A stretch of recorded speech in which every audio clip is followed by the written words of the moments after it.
प्रेक्षकांनो, ठरलं तर मग या मालिकेचा 11 ऑक्टोबरचा भाग तुम्ही ऐकत आहात. तर आज अर्जुन आणि मैपत दोघं आमने सामने आलेत. अर्जुनला जेव्हा कोर्टाची नोटीस मिळाली आहे तेव्हा अर्जुन एकदम चवताळून उठलाय. अर्जुन आणि मैपत या दोघांमध्ये काय खडाजंगी झाली ना प्रेक्षकांनो, त्यासाठी बघत राहा सुरुवातीपासनं. ठरलं तर मग तर सुरुवातीला आपण बघतोय ही प्रिया सायलीच्या हातातला फोन हिसकावून घेते. सायली प्रतिमा आत्याशी बोलत असताना प्रियाला ते सगळं असह्य होतं आणि ती सायलीला म्हणते, सायली तू माझ्या आईशी असंच सतत बोलत राहिलीस तर माझी आई जेवणार कधी, गोळ्या कधी घेणार, त्यामुळे प्लीज मी आता फोन ठेवतीये, बाय, असं म्हणून तिने फोन कट करून टाकला. आता या सायलीला लगेच रडायला आलंय. मग आता या कल्पनाताई म्हणतात, बाई अशी काय ही पोरगी. पूर्णाजी म्हणतात, जाऊ दे, तिचा स्वभाव आपल्याला काय माहिती नाही का, पण प्रतिमाशी आपलं बोलणं झालं हे काही कमी नाहीये. सायली बाळा, तू काही वाईट वाटून घेऊ नकोस, पण सायलीला जे वाईट वाटायचं ते वाट. रविराज म्हणतात, अगं तन्वी, असं कोणी बोलत असताना हातातून फोन काढून घ्यावा का. आता प्रिया बघा कशी उत्तर देते प्रेक्षकांनो रविराजांना. आजचा भाग त्यांनी इतका जबरदस्त दाखवला. ठरलं तर मग या मालिकेचं वैशिष्ट्यच असं आहे. तर आपण बघतोय प्रिया म्हणते, बाबा असं काय करता, म्हणजे आपल्या आईला जर असं सतत तिकडच्या घरच्यांची सवय लागली, सतत तिकडच्यांशी ती बोलत राहिली तर आईला आपण नेहमी परकेच राहू वाटत जाऊ ना. तर आता हे रविराज म्हणतात, असं काहीही होणार नाहीये. प्रतिमा आत्या तर हिच्याकडे बघतच राहतात. आता लगेच प्रिया म्हणते, बाबा अहो माझा त्रास पण थोडासा समजून घ्या ना तुम्ही. आईला मी आपलीशी वाटत नाही हे मी एक वेळेला समजून घेईल सुद्धा, पण आई एका परक्या मुलीला आपली मुलगी असल्यासारखं प्रेम करते हे मी कसं समजून घेऊ बाबा. शेवटी मी पण माणूसच आहे ना. अरे काय बोलते ही प्रेक्षकांनो, मलाही भावना आहेत, असं म्हणत होती ही रविराजांना. आता ते रविराज प्रतिमाकडे बघतात आणि आता प्रिया पुढे म्हणते, बाबा तिथे ना मला आईसाठी काहीच करता आलं नाही, कारण प्रत्येक गोष्ट सायली आधीच करून ठेवायची. मला आता तरी आईसाठी काहीतरी करू द्या ना. माझ्या वाट्याला माझी आई कधी येणार, मी कधी आईशी बोलणार. मग आता रविराज म्हणतात, हो का, बर ठीक आहे, मग आता तुझी आई जेवते ना, मग तिच्या जवळ बस बाजूला. मग आता लगेच प्रिया स्माईल करते आणि म्हणते, बाबा अहो बाजूला कशाला, मीच भरवते ना आईला. मग लगेच ते ताट घेते आणि प्रतिमा आत्याला म्हणते, दे आई. अगं दे ग माझ्याकडे आई ताट. आता प्रिया आता प्रतिमा आत्याला म्हणते, आई घे ना. एक घास घेतलाय तिने आणि प्रतिमा आत्याला भरवतीये. आता प्रतिमा आत्या तिला म्हणतात, राहू दे बेटा, म्हणजे खाणाखुणा करतात त्या यावेळेला, बोलत नाहीत. त्या म्हणतात, राहू दे बेटा, मला नको, तू तू खा. तर आता प्रिया म्हणते, अगं आई गोडाचा घास भरवते तुला, गुलाबजामुन आहेत, घे ना. मग आता या प्रतिमा आत्या तिला म्हणतात, राहू दे, मी खाईल माझ्या हाताने. मग आता प्रियाला ते लक्षात येतं त्या काय बोलताय. मग आता रविराजांसमोर एकदम पोलाइटली वागते ती आणि म्हणते, बरं आई, काही हरकत नाहीये, तू तुझ्या हाताने खा, अगदी आरामात खा. या प्रतिमात्याला आधीच कानकोंडा असल्यासारखं वाटतंय बरं का तिथे. आता ती त्या प्रतिमात्याच्या जवळ देते ताट. मग त्या प्रतिमात्या त्यांच्या हाताने जेवायला लागतात. आता हिला आलाय पुन्हा फोन. आता ही त्या रविराजांकडे बघते आणि म्हणते, बाबा मी आलेच आणि आता प्रतिमात्या तिला पण म्हणतात, बरं जा तू, असं. तर आता ही गेल्यानंतर हे रविराज आणि प्रतिमात्या दोघं छान गप्पा मारत बसलेत प्रेक्षकांनो. आणि मी तुम्हाला म्हटलं ना, मला जरा शंका येते की या प्रतिमात्याला भूतकाळ आठवतो. आज त्यांनी एकदम असंच केलं. काय झालं ते बघत राहा. रविराज म्हणतात, आवडलं ना जेवण प्रतिमा. मग प्रतिमात्या त्यांच्याकडे बघतात आणि म्हणतात, हो आवडलं, आणि आता व्यवस्थित समाधानाने जेवत असतात. तर आता इकडे बघा प्रेक्षकांनो, त्यांचं जेवण झालंय. रविराज म्हणतात, आणि इकडे प्रतिमा, मी नेऊन ठेवतो. तर आता प्रतिमात्या म्हणतात, नाही राहू द्या, मी नेऊन ठेवते. मग आता रविराज काका बाहेर जाणार, तेवढ्यात आता प्रतिमात्या त्यांना आवाज देतात, रविराज. आणि आता त्यांचे जे कान आतुरले होते यांचा आवाज ऐकण्यासाठी, तो आवाज फायनली ह्यांनी ऐकलाय. म्हणजे त्यांच्या बायकोने त्यांना नावाने हाक मारली. हे बघून त्यांना एवढं भारी वाटलंय आणि ते खूप इमोशनल झालेत. आणि आता त्यांनी ते तिथे म्युझिक वाजवले किती वेळ. रविराज प्रतिमात्याकडे बघतच राहतात. प्रतिमात्या त्यांना थँक्यू असं म्हणतात. रविराजांना खूपच इमोशनल व्हायला झालंय आता. ते म्हणतात, प्रतिमा अगं थँक्स कशासाठी म्हणतेस, मी तुझ्यासाठी जेवढं केलं तेवढं खरं तर कमीच आहे ग. थँक्यू तर मी तुला म्हणायला हवं. प्रतिमा तुम्हाला आज रविराज म्हणून हाक मारलीस. आता प्रतिमा त्या सुद्धा इमोशनल होऊन त्यांच्याकडे बघतायत आणि आता प्रेक्षकांनो हा सीन त्यांनी एवढा आणि तात्पुरता इतकाच दाखवलाय. पण आता पुढे बघत राहा प्रेक्षकांनो. 8 दिवसापासनं आपण या सायलीच्या हातात नोटीस आली आली हा प्रोमो बघत होतो. तर फायनली आज तिच्या हातात ती नोटीस पडली बाबा. तर आता हे रविराज आणि प्रतिमा त्या दोघी खूप वेळ एकमेकांकडे बघतायत असं त्यांनी दाखवलंय आणि प्रतिमा त्या अशा जरा गोड लाजतायत. तर आता इकडे ही सायली पूर्णाजीला म्हणत असते, पूर्णाजी तुमचं जेवण झालंय ना, आता मी तुम्हाला खोलीत नेऊन सोडते आणि नंतर मी जेवायला बसते हं. आता सायली या पूर्णाजींना खोलीत नेऊन सोडत असते तेव्हा पोस्टमन काका आले आणि ते आवाज देतात, सायली सुभेदार. तर आता सायली म्हणते आले हं पूर्णाजी. मग आता सायली ती नोटीस घेते.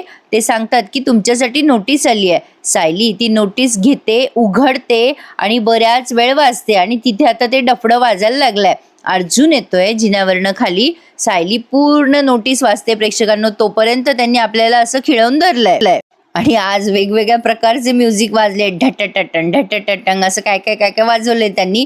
तर आता अर्जुन तिच्याकडे बघतोय निरखून काय झालं हिला. आता ही नोटीस वाचते आणि हिला गरकन चक्कर येते. आता तो अर्जुन पटकन हिला सावरतो, सायली अगं काय झालं. आणि आता तिला उचलून त्याने पटकन त्या सोफ्यावर आणलंय. आता सगळेच जण गोळा झालेत घरातले तिथे. चैतन्य, अस्मिता काय झालं करून. अर्जुन म्हणतो अरे अश्विन, अरे बघ ना सायलीला काय झालंय. अश्विन सायलीला चेक करायला लागतो. आता सायली काही उठे ना, तिला भोवळ आली आहे जरा बिचारीला. घरातले सगळेच घाबरून जातात, काय झालं सायलीला. आता अर्जुन म्हणतो अरे अश्विन काय झालं सायलीला. आता अश्विन चेकच करत असतो सायलीला. मग प्रतापराव म्हणतात काय रे अर्जुन, सायलीने सकाळचं काही खाल्लं की नाही. आता अर्जुन म्हणतो हो खाल्लं तिने, पण असं कसं चक्कर आली सायलीला. विमल पण म्हणते हो ना, सायलीताईंना अशी कशी चक्कर आली, आत्ता तर बऱ्या होत्या सायलीताई. मग आता या अश्विनने चेक केलंय सायलीला. अश्विन म्हणतो वहिनीला काहीतरी स्ट्रेस आल्यासारखं वाटतंय. मग आता अर्जुन म्हणतो स्ट्रेस, कसला स्ट्रेस. प्रतापराव म्हणतात काय झालं, सायलीला कसला स्ट्रेस आलाय. मग आता अस्मिता म्हणते नाहीतर काय, उगाचच नाटकं आहेत. कधी जिन्याहून पडते, कधी चक्कर येऊन पडते, मग सगळ्यांची हिच्या मागे धावपळ होते.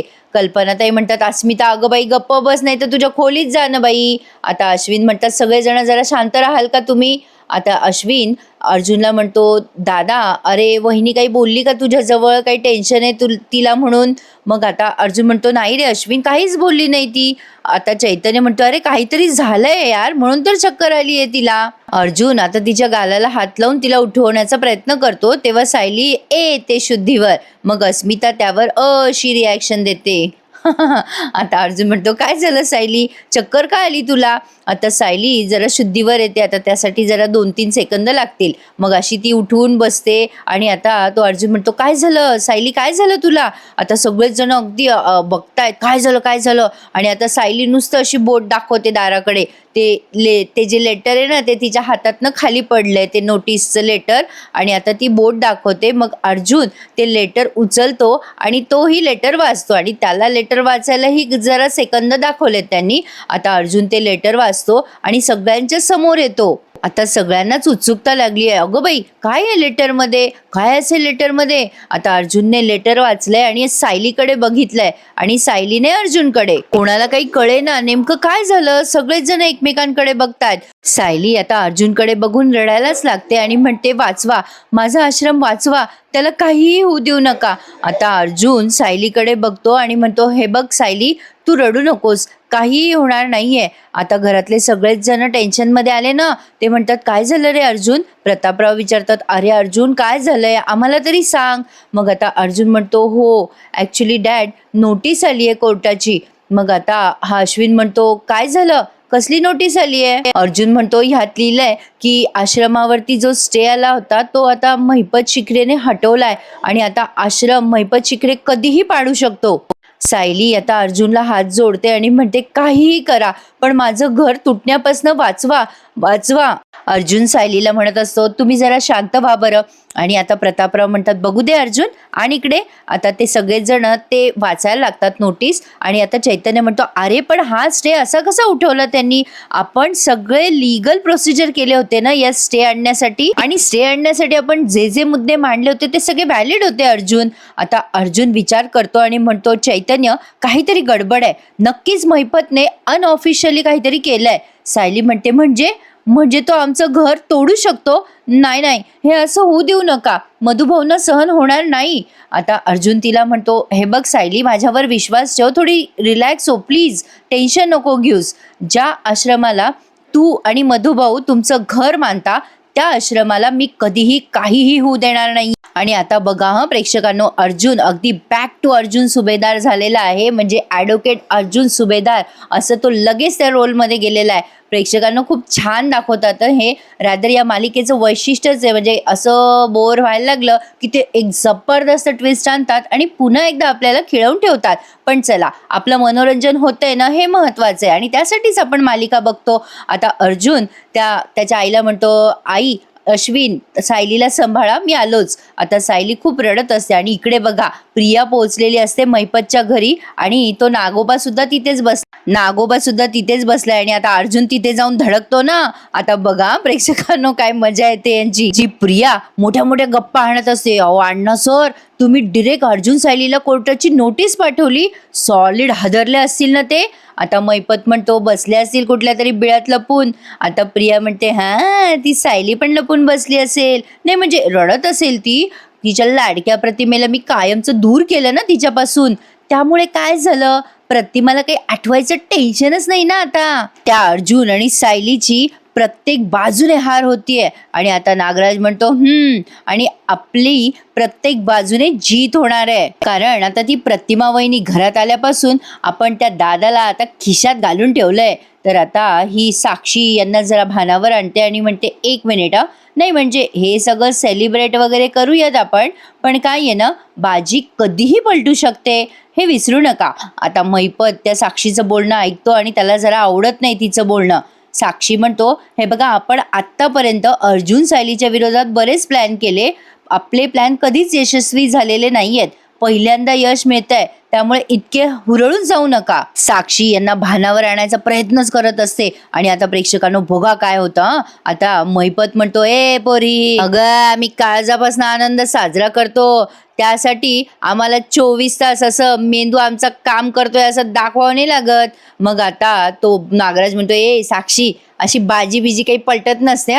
एकदा का कोर्टाची नोटीस गेली की तो आश्रम इतिहास जमा होणार म्हणजे होणार.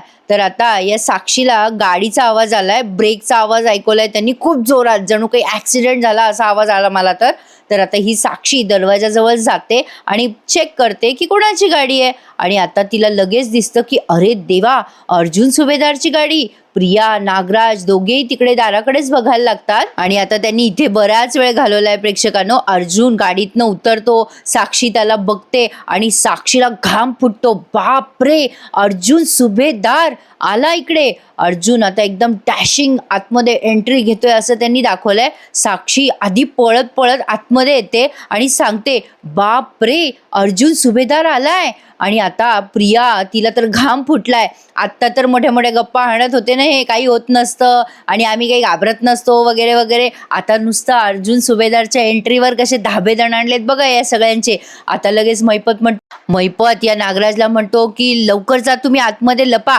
जर अर्जुनने तुम्हाला इथं बघितलं ना तर आपण 12च्या भावात जाऊ, जा लवकर, लपा तिकडे, आतमध्ये जा.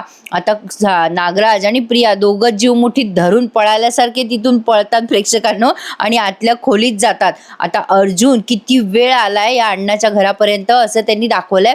जबरदस्त एंट्री दाखवली आहे अर्जुनची, मानावं लागेल या मालिकेच्या मेकर्सला. भारी वाटलंय आज बघताना. आज नक्की टीव्हीवर बघायला विसरू नका प्रेक्षकांनो. आता खरी मजा आली आहे, म्हणजे टू द पॉइंट. आजच्या अख्ख्या एपिसोडमधला जबरदस्त सीन तुम्ही बघता आहात. अर्जुन या महिपतच्या दाराजवळ असा आलाय आणि त्याने महिपतला खुन्नस दिली आहे आणि ती नोटीस त्याच्या अंगावर फेकली आहे. पण आता महिपत कसा म्हणतो, या या या सुभेदार साहेब या, तुमचं खूप खूप स्वागत आहे आमच्या झोपडीमध्ये. अर्जुन मैपतच्या समोर आलाय. आता मैपत म्हणतो, कसं काय येणं केलं अर्जुन सुभेदार साहेब? नाही म्हणजे आमच्या झोपडीला कसे काय पाय लागले तुमचे? अर्जुन ती नोटीस घेतो आणि त्याच्या पायापाशी जोरात फेकतो. आता मैपत म्हणतो, काय तुम्ही वकील साहेब, अहो कोर्टाची नोटीस आहे ही. ती नोटीस मैपत उचलतो हातामध्ये आणि ती नोटीस व्यवस्थित घडी घालून त्या इन्व्हलपमध्ये घालता घालता बोलतोय अर्जुनशी. त्याला म्हणतो, काय तुम्ही वकील साहेब, कोर्टाची नोटीस असं कोणी फेकतं का? असं कोणी अपमान करतं कोर्टाच्या नोटीसचा? अर्जुन त्याला खूप खुन्नस देत असतो. आता मैपत म्हणतो, न्यायदेवतेनं पाठवलेली नोटीस आहे बाबा. मग अहो तुमच्यासारख्या शिकल्या सवरलेल्या माणसांना कळायला पाहिजे कसली नोटीस येते. अहो आमची जी जागा आहे ना, अधिकृतपणे विकत घेतलेली जागा, त्याच्यावर जी जुनी इमारत आहे ती आम्ही आता पाडू शकतो असं या नोटिशीमध्ये लिहिलेलं आहे, नाही का? तर आता अर्जुन चिडतो खूप आणि म्हणतो, ही नोटीस आत्ताच्या आत्ता मागे घे मैपत शिखरे. आता लगेच ही साक्षी त्याच्याकडे बघायला लागते बरं का प्रेक्षकांनो. पण अण्णा बघा आता कसा एंटरटेनमेंट करतोय. म्हणजे आता प्रिया आणि हा नागराज दोघंही घाबरतात बरं का. आता मैपत साक्षीकडे बघतो आणि म्हणतो, ए साक्षी, तुला ती लहानपणी मी तुला गोष्ट सांगायचो आठवतं का तुला? आता साक्षी म्हणते, कुठली हो अण्णा? अण्णा म्हणतो, अगं तो हत्ती होता, ती मुंगी होती. तो हत्ती काय बाय बोलत राहायचा ना मुंगीला, मग ती मुंगी घुसली ना एकदा त्याच्या कानात. मग हत्ती अख्ख्या जंगलामध्ये कान फडफड फडफड करत फिरायला लागला ना. अगं तो जो जोक होता ना त्या गोष्टीमध्ये, त्या जोकपेक्षाही हा मोठा जोक मारलाय सुभेदार साहेबानं. नोटीस मागे घे. आणि आता तो मोठ्याने हसायला लागतो आणि साक्षी सुद्धा. अर्जुनला या दोघांकडे बघून एवढा संताप येत असतो ना प्रेक्षकांनो, की विचारूच नका. कसे असतात ना गुन्हेगार, करून सरून भागले आणि देवपूजेला लागले, असं काहीतरी चाललंय या दोघांचं. आता साक्षी म्हणते, म्हणजे हसतेच्या हसते मोठ्याने आणि म्हणते, अण्णा अहो बघा ना हा अर्जुन सुभेदार, याला जोक आवडलेला दिसत नाहीये वाटतं. हा बिचारा जरा जास्ती सिरियस दिसतोय आणि त्याला खरं वाटतंय आपण कोर्टाची नोटीस मागे घेणार आहे म्हणून. तर आता अर्जुन साक्षीकडे आणि मैपतकडे बघतो आणि म्हणतो, नोटीस मागे घ्यावीच लागेल, नोटीस मागे घ्यावीच लागेल. त्या जागेवरती लीगल स्टे आहे. आता मैपत अर्जुनकडे बघतो आणि त्याच्याकडे यायला लागतो आणि म्हणतो, आता स्टे होता आणि आता तो स्टे नाहीये. मैपत अर्जुनकडे आलाय. आता अर्जुनच्या समोरासमोर उभा आहे आणि म्हणतो, आता स्टे नाहीये, आम्ही सगळं जे करायचं ना ते कायद्यानेच करतो. अर्जुन म्हणतो, हो तू कायद्याने करतो? हा स्टे तू लिगली उठवलायस का? त्यावर मैपत आता त्याच्याकडे बघतच राहतो. हा प्रेक्षकांनो, अर्जुन म्हणतो, तुम्ही दोघांनी काय काय केलंय ना हा स्टे उठवायला, हे शोधून काढायला मला वेळ नाही लागणार. आता मैपत म्हणतो, ओ अर्जुन सुभेदार, अहो जाऊ द्या ना, कशाला तक करताय एवढी? अहो तो विषय, ते जागा, ते आश्रम, ते झालेलं खून, ज्यानं खून केला तो ज्याला जाऊन बसलाय, तुम्ही कशाला तक करू लागले इथे, तुमचा जीव जाळू लागले. आता अर्जुन त्या मैपतला म्हणतो, तुला चांगलंच माहिती आहे मैपत, मी ही सगळं कशासाठी तो खून मधुभाऊंनी केलेलाच नाहीये आणि ज्याने तो खून केलाय ना त्याला मी शिक्षा दिल्याशिवाय मी राहणार नाहीये. त्या गुन्हेगाराला फासावर चढवण्यासाठी तो आश्रम तिथेच राहिला पाहिजे. आता अर्जुन हे साक्षीकडे सुद्धा बघून बोलतोय. आता साक्षीला अजिबात भीती वाटत नाही हा प्रेक्षकांनो. साक्षी अर्जुनला म्हणते, आता तो आश्रम तिथे राहणार नाहीये. सो बॅड लक ना. ज्या खोट्या खुनाच्या आरोपाखाली तुम्हाला अडकवण्याचं स्वप्न बघतोयस ना अर्जुन, ते कधीच आणि कधीच खरं होणार नाहीये. आता अर्जुन थोडा वेळ ऐकून घेतो या दोघांचं आणि मग म्हणतो, काय वाटतं तुम्हा दोघांना? हा नोटिसेचा जो तुम्ही प्रकार केलाय त्यामुळे फार मोठा तीर मारला तुम्ही. मैपत शिखरे, विसरू नकोस, तुझ्या समोर अर्जुन सुभेदार उभा आहे. खरंच आहे प्रेक्षकांनो, नाम ही काफी है. आज बघायला भारी वाटला प्रेक्षकांनो, काही म्हणा तुम्ही. आता हे सगळं बघत असताना अचानकपणे आपण मागचे सगळे एपिसोड विसरून जातो असं म्हणायला हरकत नाही आहे. खूप भारी वाटलंय आज. आज तर तुम्ही एक एक लाईक देऊनच टाका. मस्त आहे ना आजचा एपिसोड. आणि प्रेक्षकांनो, पुढे काय काय होतंय फक्त बघत राहा. आता अर्जुनने मैपतकडे बोट दाखवलंय आणि म्हणतो, मी आता काय काय करतो ना ते बघाच तुम्ही. आता मैपत त्या अर्जुनचं बोट आहे ना ते त्याच्याकडे असं वळवतो आणि त्याला म्हणजे त्याने असं कृतीतनं ऐकवलंय की, ए बाबा तुझं तुझं तुझ्याकडेच ठेव. आणि आता तो अर्जुनला धमकवतोय बघा प्रेक्षकांनो, डायरेक्ट धमकी दिली आहे त्याने. ए अर्जुन सुभेदार, अर्जुनचं बोट असं त्याने वळवलंय आणि जोरात त्याचा हात झटकलाय. अर्जुनला तो म्हणतो, अर्जुन सुभेदार कोर्टात भेटू आता. तो बुलडोजर तुम्ही थांबवताय का आम्ही आमचा बुलडोजर तुमच्या अंगावर चालवतोय ते आता कोर्टात बघू आपण. अहो पांढरे पैसे देऊन लिलावात विकत घेतलेली जागा आहे ती. कायदा आम्ही पण जाणतो अर्जुन सुभेदार. इथून पुढे तुम्ही हे विसरायचं नाही. तुम्ही नाही आता काही आमचं वाकडं करू शकत. तुम्ही हरले अर्जुन सुभेदार, तुम्ही हरले. अर्जुन म्हणतो, हे तू नको ठरवूस. आता हे ऐकल्यानंतर आतमध्ये प्रिया आणि नागोबा बघा कसे घाबरलेत. आता अर्जुन खूप चिडतो आणि त्या दोघांकडे पुन्हा एकदा बोट दाखवतो आणि म्हणतो, हो कोर्टात तर आता आपण भेटूच. आणि आता अर्जुन त्या दोघांनाही म्हणतो, सी यू सून मैपात शिखरे. आणि आता शिखरे सुद्धा अर्जुन गेल्यानंतर त्याची कॉलर टाईट करायला लागलाय. प्रेक्षकांनो मजा आली की नाही हा सीन बघताना. आता अर्जुनने त्याला अगदी आमने सामने खुल्ला धमकी दिलेली आहे आणि आता तिथून तो निघून गेलाय. पण आता प्रेक्षकांनो खरंच पुढे मालिका बघायला मजा येईल असं वाटतंय तर खरी, कारण या मालिकेमध्ये जे दाखवतात ना ते खूप भारी वाटतंय. असो तर आता पुढे आपण बघतोय अर्जुन तिथून निघून जातो या महिपतला धमकी देऊन. आणि आता इकडे घरी मात्र सायलीची तगमग होत असते. महिपतच्या भाषेमध्ये टक करत असते ती. तर आता सायलीचा काही डोळ्याला डोळा लागे ना. आता तिला जे काही झालंय ते सगळं डोळ्यापुढे आठवतंय. मधुभाऊंना कसं पोलिसांनी नेलं होतं. प्रिया पोलिसांसमोर सांगते की मधुभाऊंनीच विलासचा खून केलाय. मधुभाऊ म्हणतात, ए बाई अगं कुठल्या जन्माचा राग काढतेस ग माझ्यावर. आता ते पोलीस म्हणतात, गप्पा बसा, चला पोलीस स्टेशनमध्ये. किती वाईट होता तो सगळा प्रकार. हे सगळं सायलीला आठवते प्रेक्षकांनो. मधुभाऊंना कसं नेण्यात आलं जेलमध्ये. सगळी मुलं बिचारी आधीच अनाथ होती, ती मधुभाऊंच्या जाण्यामुळे आणखीनच अनाथ झाली. सायलीला खूप त्रास होतोय. ती अशी अनइझी फील करतीये आणि उठून बसतीये, पण तरी सुद्धा तिच्या डोळ्यासमोरून ते सगळं जात नाहीये. आता त्या कोर्टाच्या नोटिसीचा सगळं तिला आठवलंय की सगळं त्या वात्सल्य आश्रमामधनं एक एक करून त्यांचं कुटुंब कसं बाहेर झालं.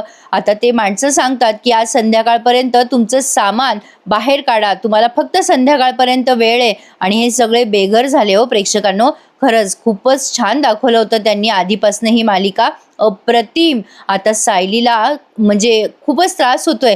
ती विचार करते की आश्रम पाडला जाणार याची कल्पना पण मला सहन होत नाहीये. आणि ही गोष्ट मधुभाऊंना कळली तर बाप रे, आता मला काहीतरी करायला हवं त्याआधी. आता सायली विचार करते, कुसुमताईंशी बोललं तर थोडंसं हलकं वाटेल, मला थोडंसं बरं वाटेल. आणि आता ती कुसुमला फोन लावते प्रेक्षकांनो. पण आता पुढे बघा खूप मजा येणार आहे. हा भाग तर त्यांनी तुर्तास इथेच संपवलाय. पण आता पुढच्या भागात आपण बघतोय अर्जुनकडनं सायली वचन घेते. आधी तर ती त्यांच्या देवाच्या देवघरात जाते आणि देवी आईला म्हणते, देवी आई या घरात मी म्हणजे त्या घरामध्ये मी लहानाची मोठी झाले.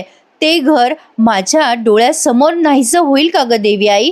त्या घराच्या विटेला म्हणजे एका विटेला जरी धक्का लागला ना तर मी मधुभाऊंच्या समोर कुठल्या तोंडाने जाऊ. आता अर्जुनला म्हणते, या देवी आईच्या साक्षीने मला वचन द्या, आमचं घर आम्हाला परत मिळवून द्या वचन. आता प्रेक्षकांनो शेवटी अर्जुन हा मालिकेचा हिरो. ये न ते न अगदी कुठल्याही प्रकारानं अर्जुन जिंकणारच आहे हे तर ठरलेलंच आहे. पण काय आहे ना, तो कसा जिंकतो, काय काय ट्विस्ट आणि टर्न्स येतात हे सगळं बघणं मालिकेमध्ये जास्ती इंटरेस्टिंग वाटणार आहे. कसा वाटला आजचा भाग? जबरदस्त ना. तर मग लाईक करून टाका आणि ज्यांनी अजूनही चॅनल नसेल सबस्क्राईब केले त्यांनी नक्की चॅनलला सबस्क्राईब करा. आणि प्रेक्षकांनो भेटूयात उद्या सकाळी पुन्हा एकदा ठरलं तर मग या रिव्ह्यू सोबत. तोपर्यंत धन्यवाद.